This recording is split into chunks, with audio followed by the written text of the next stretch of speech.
미가서 4장 말씀입니다. 미가서는 크게 세 편의 설교로 이루어졌다고 볼 수 있습니다.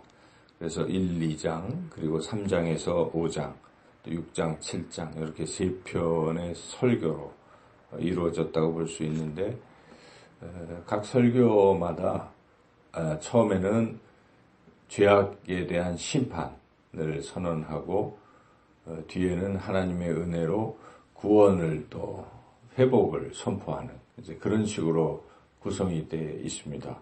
예를 들어서 1장, 2장에서는 1장에서 2장 거의 끝부분까지 심판, 이스라엘의 그 죄악, 남유다의 죄악에 대한 하나님의 심판이 기록되어 있고, 마지막 12절, 2장 12절, 13절은 그렇지만 하나님이 회복시키실 것이다. 이제 그런 내용이 있었고요. 지금 3장에서 5장까지는 3장은 우리가 읽었지만은 이스라엘 백성의 그 죄악, 특별히 지도자들의 죄악 때문에 이스라엘 남유다 북이스라엘이 멸망하게 될 것이다 하는 그런 말씀이 있었죠. 이제 4장부터 5장은 회복에 대한 말씀이라고 볼 수가 있겠습니다. 그래서 하나님께서 그 회복을 어떻게 시키시는가 하는 그런 것을 말씀하시는데, 특별히 이제 내일 우리가 읽을 5장에서는 하나님께서 메시아, 우리 예수님이시죠. 그리스도를 보내셔서 구원하실 것, 그것이 예언이 되어 있죠. 그래서 미가서 5장이 굉장히 중요한 말씀이라고 볼 수 있겠습니다. 미가서 5장 2절이 신약 성경에서도 인용이 되지 않습니까? 마태가 인용했죠. 베들레헴 에브라다야 하면서 거기서 민족 이스라엘을 다스릴 자가 나올 것이다. 바로 예수님의 탄생. 그것이 이제 미가서 5장 2절이잖아요. 그래서 그렇게 미가서 5장은 예수 그리스도의 오심, 메시아에 대한 그런 예언의 부분이라고 볼 수가 있겠습니다. 그래서 일반적으로 이 선지서들이, 구약에 나오는 선지서들이 그냥 단순히 구약 당시의 백성들만 향한 말씀이 아니라는 것입니다. 이사야에서도 그렇고 여러 선지서 곳곳에서 우리 예수님께서 오실 것이 예언이 되어 있는 것이죠. 그래서 굉장히 귀중한 부분들입니다. 물론 지금 현재 이스라엘 사람들은 그 예수님의 오심을 인정하지 않기 때문에 그러한 부분을 인정하지 않지만, 우리 기독교는 바로 이 구약 성경에서 우리 예수님께서 오실 것이 예언되어 있음을 깨닫게 되는 것이죠. 그래서 그렇게 중요한 선지서들에서의 가장 중요한 부분은 예수님의 오심에 대한 예언의 부분이 어디 나와 있는가를 우리가 잘 깨닫고 살펴보는 부분이죠. 그런 면에서 미가서 5장은 상당히 중요한 장이라 하겠습니다. 오늘 이 4장에서는 그 구원이 어떻게 이루어지는가 하는 그런 부분이죠. 그래서 여기에 종말론적으로 세상 끝날에 있을 구원의 모습을 먼저 앞부분에서 이야기하고 있습니다. 그것은 그 구원의 때는 단지 이스라엘 백성들의 구원에 국한하는 것이 아니다. 온 세상의 이방 사람들까지도 구원을 받게 될 것이다 하는 그런 말씀입니다. 그래서 1절을 한번 2절, 그러니까 1절에 보면은 끝날에 이르러는 이렇게 돼 있잖아요. 그리고 2절에 보면 곧 많은 이방 사람들이 가며 이르기를 오라 우리가 여호와의 산에 올라가서 이렇게 쭉 나오죠. 그래서 이방인들이 세상 끝날에 구원받는 이러한 모습이 나와 있습니다. 그러면 이방 사람들이 어떻게 구원을 받는가 하는 것입니다. 오늘날 우리가 세상 많은 사람들, 세상 모든 민족이 어떻게 구원에 이르게 되는가 하는 것과도 같은 맥락이 같다고 볼 수가 있습니다. 어떻게 구원을 받습니까? 크게 두 가지. 물론 5장까지 합친다면 우리가 세 가지로 볼 수가 있죠. 5장에서는 예수 그리스도를 통한 구원인 것이죠. 그런데 이 4장에서는 그 부분은 아직 안 나와 있고 두 가지가 먼저 나와 있습니다. 그래서 중요한 부분은 첫째는 교회라는 것입니다. 교회. 교회를 통해 구원이 이루어진다 하는 것이죠. 그래서 여기에 2절의 상반절이 바로 그 부분을 예고하고 있습니다. 그래서 여기에 이르자까지 같이 한번 읽어보겠습니다. 곧 많은 이방 사람들이 가며 이르기를 오라 우리가 여호와의 산에 올라가서 야곱의 하나님의 전에 이르자. 그렇죠. 그래서 여기에 여호와의 산, 하나님의 전, 성전을 가리키는 거 아니겠습니까? 성전에서 구원이 시작된다.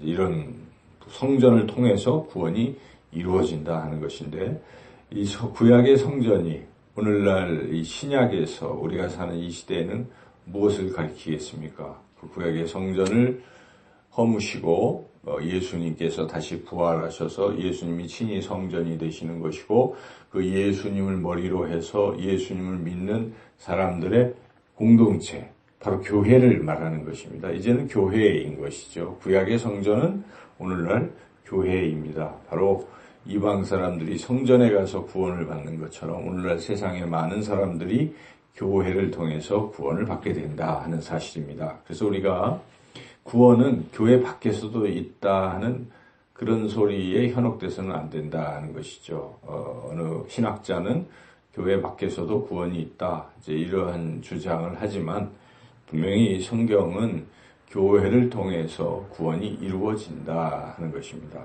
그래서 우리가 이 교회가 첫째 참 중요한 존재다 하는 것을 깨달아야 됩니다. 교회. 바로 교회는 구원을 선포하고 구원을 이루어가는 통로가 된다 하는 사실에서 소중하다 하는 것을 우리가 느끼고, 또 하나는 소중한 것뿐만 아니라 또 그 역할을 감당해야 되는 것입니다. 교회는 구원의 방주인 것이죠. 그래서 교회가 구원 역사에 동참하지 않는 교회는 있을 수 없는 것입니다. 그것은 이미 교회의 기능을 상실한 것입니다. 교회로서의 가치가 없다는 것입니다. 그래서 우리가 교회는 가장 중요한 것이 구원을 선포하는 곳이다 하는 것 우리가 잊지 않고, 그 교회의 구성원으로서의 우리 그리스도인 교인들의 할 일은 이 구원 역사의 어떤 일들을 감당해야 한다 하는 것입니다. 우리가 어제도 온 교우들이 다 나가서 이렇게 전도지를 나누고 참 귀한 사역을 감당했습니다. 이 일을 우리가 쉬지 않고 때를 얻거나 못 얻거나 항상 그런 구원 역사를 우리가 이루어가는 그런 신앙의 삶을 살아가야 할 것입니다. 이제 또 구원이 어디서 나오는가? 교회를 통해서 무엇으로 구원이 이루어지는 것입니까? 2절의 그 하반절 부분에 이르자 뒷부분부터 끝까지 한번 읽어보겠습니다. 그가 그의 도를 가지고 우리에게 가르치실 것이니라. 우리가 그의 길로 행하리라 하리니 이는 율법이 시온에서부터 나올 것이요 여호와의 말씀이 예루살렘에서부터 나올 것임이라. 시온, 예루살렘, 성전, 여기서부터 무엇이 나오는 것입니까?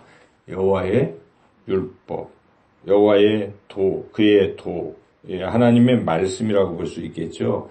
말씀이 나와서 그 말씀이 가르칠 때의 구원 역사가 이루어지는 것입니다. 그러므로 하나님의 말씀이 바로 구원을 이루는 그런 귀한 것이다 하는 것을 우리가 깨달을 수가 있죠. 그래서 구원이 어디서 나오는가? 믿음에서 나오는데, 믿음은 어디서 나옵니까? 하나님의 말씀으로 나오는 것이라고 사도 바울은 로마서에서 분명히 말씀하고 있지 않습니까? 그래서 우리가 하나님 말씀 너무나 소중한 것입니다. 하나님 말씀은 구원을 이루는 귀한 것이기 때문에 두란노 서원, 사도 바울이 에베소의 두란노 서원에서 뭘 했습니까? 날마다 말씀을 강론했습니다. 말씀을 가르쳤다는 것입니다. 그럴 때 에베소가 구원 역사가 일어났다 하는 것이죠. 데살로니가 교회가 3주 만에 세워졌지 않습니까? 그럼 박해 속에서도 무엇을 했습니까?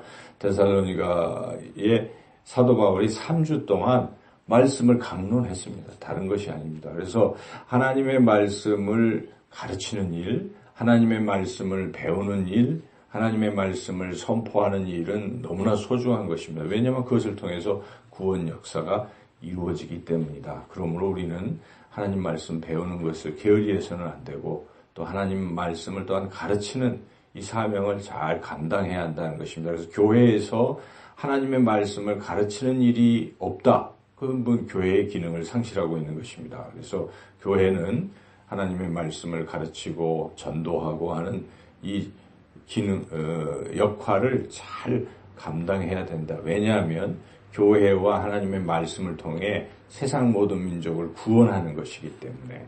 그래서 우리가 이 사명을 잘 감당하시기를 주님의 이름으로 축원합니다.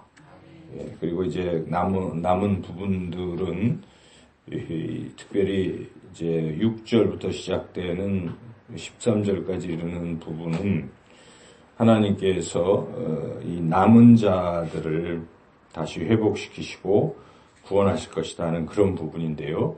지금 포로로 끌려가는 것은 기정사실입니다. 왜냐하면 그 죄악이 너무나 심했기 때문에 북이스라엘은 아수르의 포로로 끌려가죠. 그리고 지금 미가가 활동하는 이 시대에 남유다는 아직 멸망되지 않았지만은 남유다 역시도 포로로 끌려갈 것을 지금 예언하는 것이고 미가는 죄 때문에 그렇다는 것인데, 그러나 하나님께서는 심판을 하시되 완전히 끝장을 내시는 그런 분은 아니시다 하는 것입니다. 하나님은 그 가운데서도 남은 자들은 다시 돌아오게 하시고 구원하신다. 그래서 이 선지서의 공통 부분이 이스라엘 백성의 죄악 때문에 심판받는다는 부분이 있고, 그러나 그럼에도 불구하고 남은 자들을 하나님이 다시 회복시키신다. 포로에서 돌아오게 하시고 회복시키신다 하는 것입니다. 그래서 이스라엘 백성이 완전히 다 멸망하는 것이 아닙니다. 그 가운데는 남은 자 7,000명이 있는 것이고 뭐 그런 사람들이 있는 것이 선지서에, 그래서 이사야는 그 부분을 그루터기라는 표현을 하지 않습니까? 이사야서 6장에 보면은 그루터기라, 그러니까 그 남은 자들이 있다는, 나무도 자르면 밑둥이 있는 것처럼 남은 자들이 있어요. 그래서 다 교회가 막 요즘 한국교회가 성도들이 떠나고 또 조그마한 개척교회 사람들이 떠나고 해도요, 남은 자들이 있는 것입니다. 하나님은 그 남은 자들에게 주목하시고 그 남은 자들을 회복시키시고 남은 자들을 통해서 하나님의 구원 역사를 또 이루어 가신다는 것. 그래서 우리가 이 남은 자 사상이 굉장히 중요한 것인데, 우리는 끝까지 남은 자로서 또 주님의 구원 역사에 동참하고 또한 우리 자신도 구원받을 것을 믿고 어떤 상황에서도 소망 가운데 소망을 잃지 말고 힘차게 나아가야 될 줄로 믿습니다. 오늘 말씀 다시 한번 정리한다면, 하나님은 교회를 통해서 그리고 하나님의 말씀, 여호와의 율법 말씀을 통해 구원 역사를 이루어 가실 것이고, 그리고 여러 가지 죄로 인해서 징계받고 하는 과정에서도 끝까지 믿음을 지키는 남은 자들은 하나님이 결국 구원하시고 회복시키실 것이다. 이런 소망을 가지고 오늘도 우리가 소망 가운데에 하나님의 말씀을 전하는 그러한 사명을 잘 감당하시기를 주님의 이름으로 축원합니다.